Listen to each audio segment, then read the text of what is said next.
Hey friends, it's Mona. Welcome back to my channel. I wanted to actually today something else was on schedule, and it was my past few weigh-in updates and also what I'm planning for this channel going forward, starting Friday. But something has been really laying heavy on my heart since last week, watching everybody's YouTube videos. And because I can relate to it, I just wanted to say something about it. um, and it's motivation. So,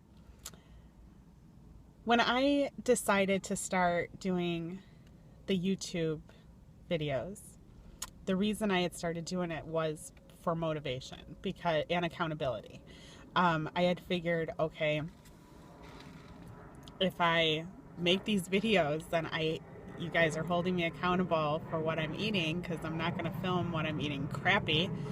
And I'm also,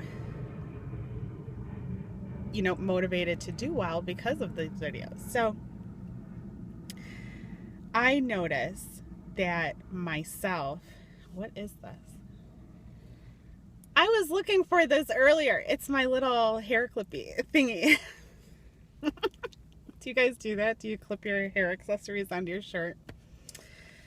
Well, hence the glasses, because my hair, when I type and I'm looking down and up and down and up, and my hair falls in my face, and I'm trying not to put it in a ponytail or a bun too often anymore, just because I noticed I started getting headaches. But that's another subject. I had started watching weight loss YouTube videos, Weight Watchers related, because I needed the motivation. And I found so many of you guys inspiring. And like I said, I figured that's where I could get my motivation and accountability from. So sharing my journey, maybe it'll help somebody. But since I came on here, nothing really positive has happened. I have horrible allergies, and it's hay fever season here in Chicago for me. I don't know if that's everywhere, but here, like, your fall allergies are absolutely horrible until the first frost is over. So I've been having a dickens of a time between the blowing the nose, the watery eyes, and the coughing fits.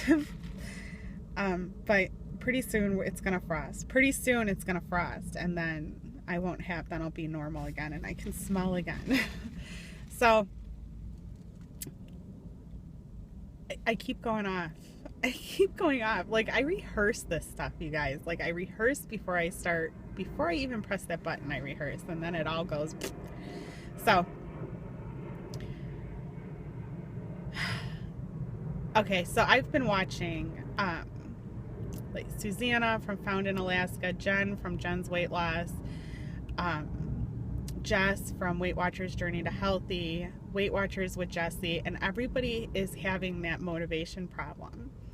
And I feel so bad, because I know what that's like. I know what it's like to ride the struggle bus. Hell, let's be honest, I can drive that struggle bus. And I've talked about that. Like, it's hard. And I get remotivated, and I'm like, okay, I'm doing this. I got this.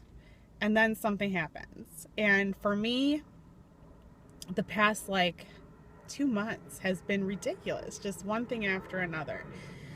And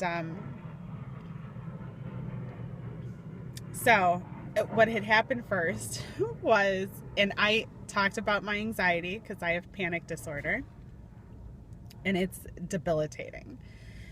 And I have certain triggers, and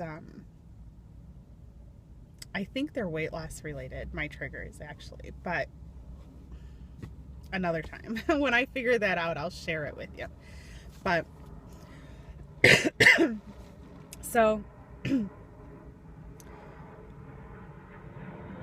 Okay, so my uncle was diagnosed with heart disease, and it's my biological father's brother. And he's not the first one in that family. So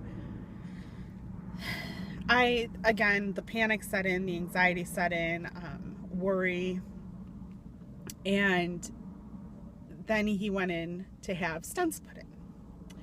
And I felt a little bit better. Okay, the surgery's today, everything's gonna go great. Come to find out, they couldn't put the stents in because there was so much blockage. So then it started the whole violent system all over again. And he needed a quadruple bypass. So he went ahead and did that. And this is one of my anxiety triggers. Like, heart disease is one of my anxiety triggers. And I know I do nothing to help it, but it's one of my triggers. So he came out of the bypass fine. I actually saw him this week, and he is, there's now, let me just preface by saying 2 months have not gone by without me seeing him, but it took a while for the stents surgery trial, and then it took another few weeks for the actual bypass to happen. So it actually was like over a month. But so I saw him this past week, and he's doing super famously well, like surprisingly well. And as he got done with his surgery, my Oma was then put into the hospital, and she is going to be 95 years old, and she was put in there because she had trouble breathing. Then they wouldn't let her go home because her heart rate at one night actually dropped, the first time to 25 and the second time to 30. So it was dangerously low, and they were contemplating a pacemaker. But all in all, they changed the medicine, and she's perfect now. She also went home this week, and she's doing great. Then in the midst of all of this, Brett's family drama is taking a toll on me again, because it's very dysfunctional, and maybe one day I will share on here what all of that is about, but it's very dysfunctional to what I'm used to with my family, or what every family has dysfunction, but this one seems to run very deep. Then I feel comfortable with all of that, and then my daughter goes to the doctor, and she's got decreased lung capacity. It's supposed to be at 450. She's at 260. They believe it's because of allergies as well. So now she's on an allergy medication. We have to test her every day to see where her lung capacity is at, and do follow-up visits if it doesn't get better. So, and then the added stress of work and the house and the bills, the finances, like, it just never goes away. There's always so much stress. And you can't talk about it to death with people, because I tend to do that. When I have anxiety, I can't get things out of my mind, so I just want to talk about it, because I feel like one day I'm going to talk and it's just going to fly away, and I'm not going to worry about it anymore. And it never happens like that. So then I feel like I'm talking about it to death, and that gives me more anxiety, because I don't want to bother other people. And so that's how looking to food for comfort had started. And the past 2 months, like, I'll be the perfect Weight Watcher for like 3 days, and then something will happen and it's like all downhill. And then it takes me a few days to catch back up. And by then it's weigh-in day and the damage is done. And then you get discouraged because you never see the scale going in the right direction. And that's when you lose motivation. So when I lose my motivation, I come here on YouTube. I find the most inspiring people for me, and I binge watch their videos. Videos that I have already seen before, videos that I've even commented on, videos that I've had full conversations in. But I still continue to watch them because they inspire me, they motivate me. I think they're amazing people. And I leave there feeling, I leave the videos feeling empowered. So, having said that, I know how everybody's feeling. I know what that lack of motivation's like. I know it's hard to get back to it. And I had said before, yes, I take a lot of selfies that I don't even post, but my phone is full of them because I need to see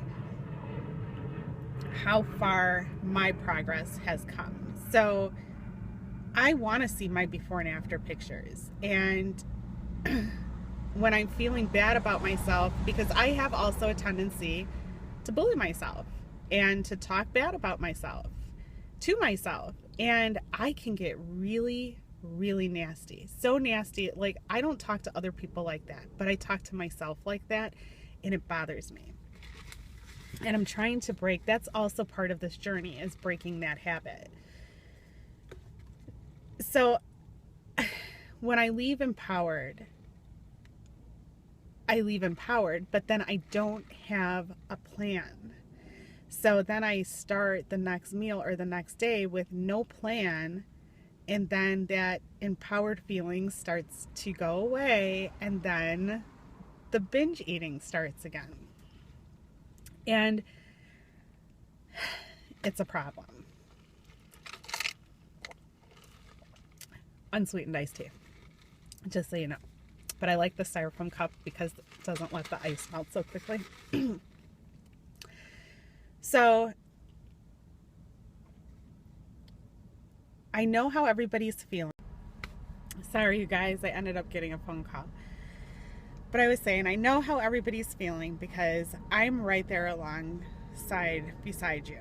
And with the holidays coming up, it's very easy to slip back into old habits again.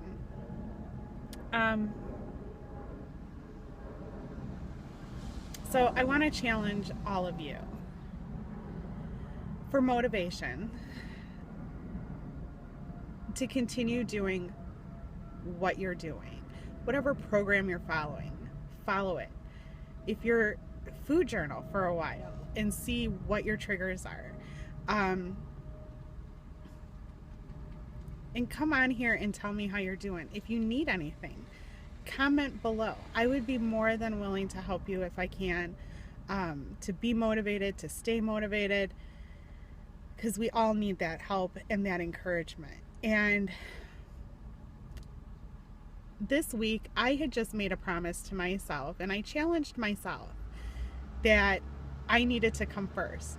So no matter what kind of crap is going on in my life, I'm putting myself first. This week, coming up, well, from yesterday going forward, even though my week resets itself on Fridays, I'm putting myself first and doing what I have to do to nurture my body so that I can be around to nurture everybody else's body. But while I'm doing that and I'm giving myself pep talks, if you guys need a pep talk, let me know. I can give you one. I can help you out. Motivational quotes, words of encouragement, a listening ear, whatever you need. Just leave me a comment below. Reach out to me on Instagram. Because I just want to see us all succeed, and I don't want to see anybody riding the struggle bus. I don't like to be on it, and it's not a party bus, you guys. It's just not. So let me know in the comments. I know this video might not be for anything, but y'all were on my mind because I know how hard it is, and I'm in the same boat as you are. But recommit to what you're doing. And if you need a fresh start, then have a fresh start. Start over. Start at ground zero and work your way up again. It's okay. There are no rules to this. This is your story. There are no rules. And that's it, you guys. I have to go back to work. Thanks for spending my lunch hour with me. And we will talk soon. Bye, friends.